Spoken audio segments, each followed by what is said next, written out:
What is up, you guys? Pete DiCarlo here, and today we're going to talk about my potential purchase of $20,000 worth of DraftKings stock. So for those of you who do not know, I sell a lot of puts. Selling puts, I have tons of videos on them. I'm going to link one right here. I'll put it down in the description as well. But selling puts is a great way to not only make more passive income instead of constantly trading and trying to time everything, but it's also a great way to lock in a specific price that you want on a stock that you want to buy long term, but you feel that it's overvalued within the short term. So for instance, let's say that you wanted to buy DraftKings at $41, which is what I wanted to buy it at. But at the time, it's trading at like 43 or 45. What you can do is sell a put option for $41, which means if the stock goes down and goes below $41, by the time that you said, for me, it was this weekend, Friday the 30th, then I'm forced to buy X amount of shares. In this case, I think it's like 400 or 500 shares. I would be forced to buy those shares at the price of $41 or the strike that I set out. If it closes above $41 tomorrow, or whatever strike that you set at that date, if it closes above your strike, then you just get to keep the premium. So in my example, I get to keep $531. So at the time, I was like, hey, if DraftKings falls below $41, I think that's a pretty strong support, then I get to buy, about 500 shares of DraftKings. That's really cool. I like that price of $41. However, if it closes below $41, then I get to just keep $500 and I get my money back, or in this case, my collateral. Well, that didn't happen. DraftKings has had one hell of a week to the downside. We are seeing a little bit of a bottom right now, and so I'm probably gonna end up buying $20,000 worth of DraftKings stock. So I wanted to do a deep dive with you guys on this company, show you some of the bullish things that I see, some of the bearish things I see, and overall, what I think about DraftKings and if it's a great potential investment for myself and a great potential investment for you guys. But before we do that, hit the like button and make sure you subscribe to this channel. It really helps this channel grow, it really helps the algorithm, and it helps me continue to put more videos out like this every single week.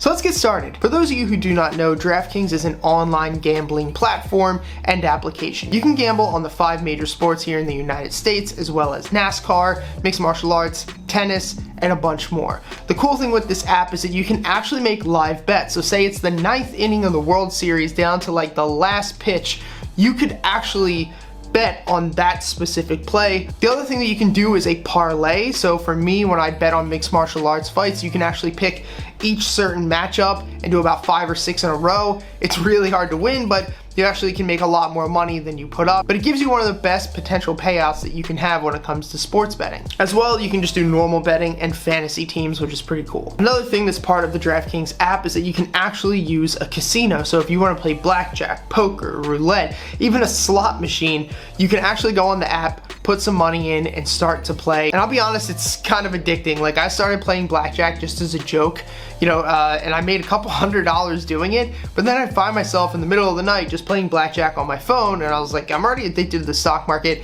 I can't get addicted to that. And the downside to this app and to this business is something we're going to talk about later when it comes to the actual addiction, but there's a lot of cool things that you can do with this app. And obviously with the whole Rona situation going on, a lot more people, it's not like their addictions have just gone away, unfortunately, but they're just moving on to these online platforms. That's why we've seen when DraftKings IPO'd, I believe back in March, this app and this stock and this company gets so much hype behind it. Another thing to look at is that they are actually partnered with the NFL. This is great for DraftKings and it's great for the NFL because the NFL wants people more engaged in their sports and they want more eyeballs on the sport. So obviously when you are gambling on a sport, you're gonna be more engaged. You're gonna spend more time actually watching the games, especially since you can bet all the way up to, like I said before, the final quarter or the final play or the final inning. So it keeps users engaged, which therefore drives more revenue and more eyeballs to the NFL. So that partnership's great because they can really help each other. The market cap currently for DraftKings is around 14 billion, which is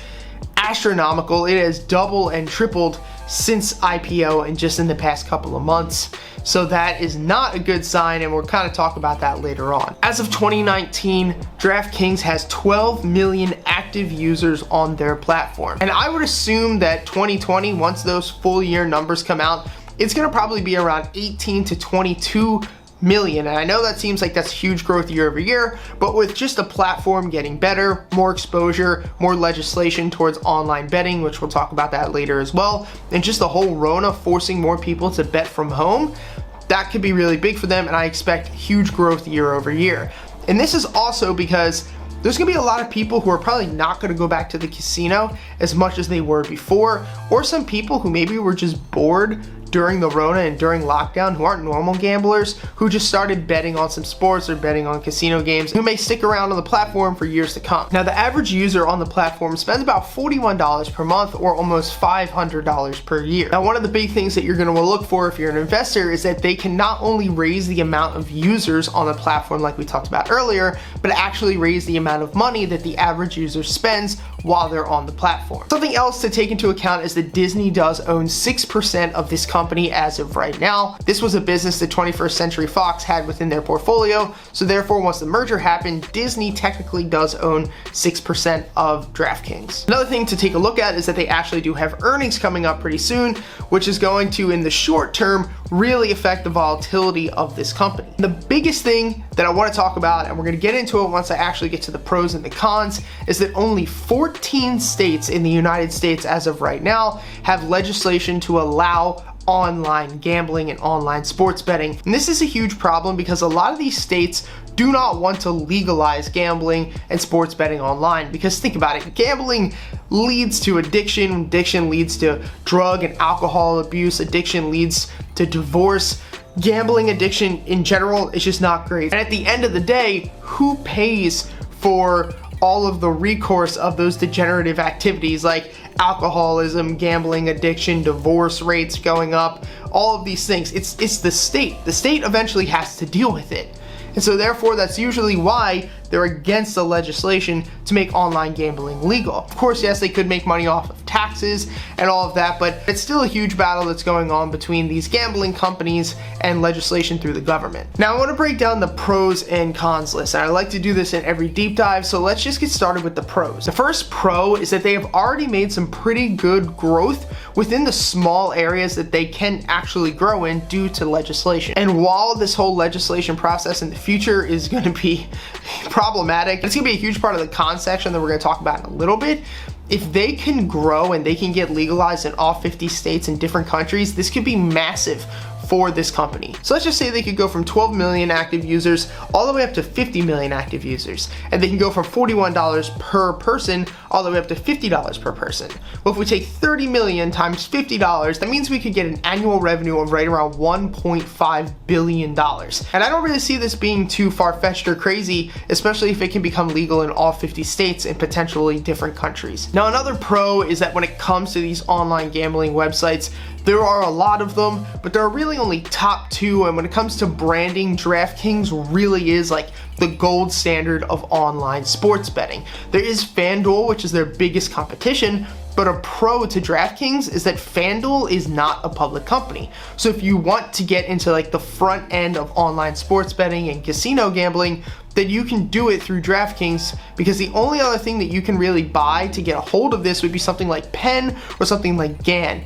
GAN is something that I hold in my portfolio, but they do all the back ends for these sports betting websites. Now, another pro just has to do with the short term, but there's a huge support right around $39 to $40 on DraftKings. Currently, we are under it, but I still think that there's a potential that we could hold above it and potentially see a bounce. Now, if you're buying for the long term, or if you're watching this video 6 months to a year later, that doesn't matter, but I did figure that I'd throw it in. And one of the final pros that I want to add, it's just that there could be a huge potential cultural gambling and betting shift post-Rona. Obviously, during the lockdowns, there were a lot of people who hopped online and really worked from the internet, gambled from the internet, hung out with people and their friends on Zoom from the internet, and the internet has completely changed the way that we live, not only in the past 20 years, but more so in just the past 9 months after this world crisis. So I want to see how many people actually stick with this online gambling platform and how many people stick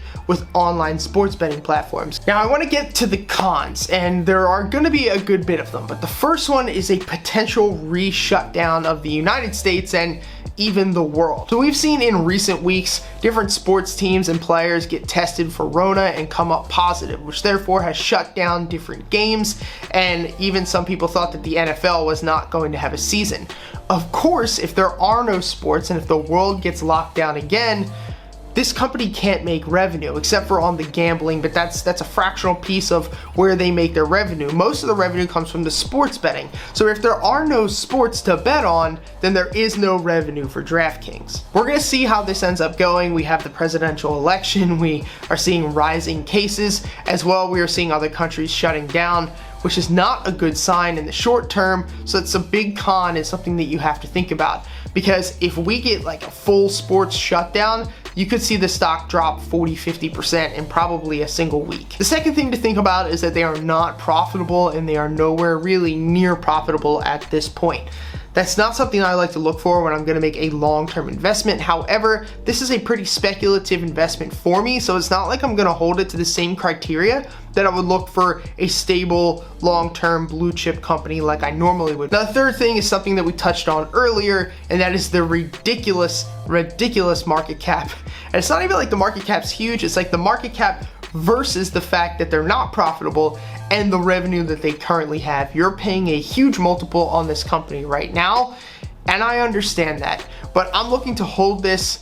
If I purchase it, if I get stuck with these shares, I'd be looking to hold this for probably about 3 to 5 years. And I feel like at that time period, while it could fluctuate in price and even go down 20, 30, 40% in a couple of months, at the end of that 3 to 5 year period, I will be more than fine when it comes to capital appreciation. Now, the fourth thing is there is no dividend. So for some of you who love dividends and you only invest in dividend companies, this is definitely not something for you. And the last con, and the biggest con of them all, in my opinion, is the fight for legislation. As of right now, there are only 14 states and a small amount of countries who allow online sports betting and online gambling. So it's kind of like the whole Mary Jane thing. These types of companies, they're constantly gonna be battling with legislation. I do think we're gonna have full online sports betting and gambling, but it's going to take some time, and the longer that it takes, it's less revenue that this company can pull in, and therefore that's a pretty huge con. So I hope that this video helps, guys. I'm gonna stay active in the comments section and let you guys know if I end up buying this stock and owning this company. As well, guys, join our public Facebook group, Traders Helping Traders. It's down below. We have like 855 members. I post pretty frequently there of like long-term investments that I'm purchasing, and you can get first access to all the videos that we put out on both this channel and our second channel. So I want to thank you guys for watching. Hit the like button, comment down below. What do you think about DraftKings? Will you be purchasing it? And I'll see you guys next time.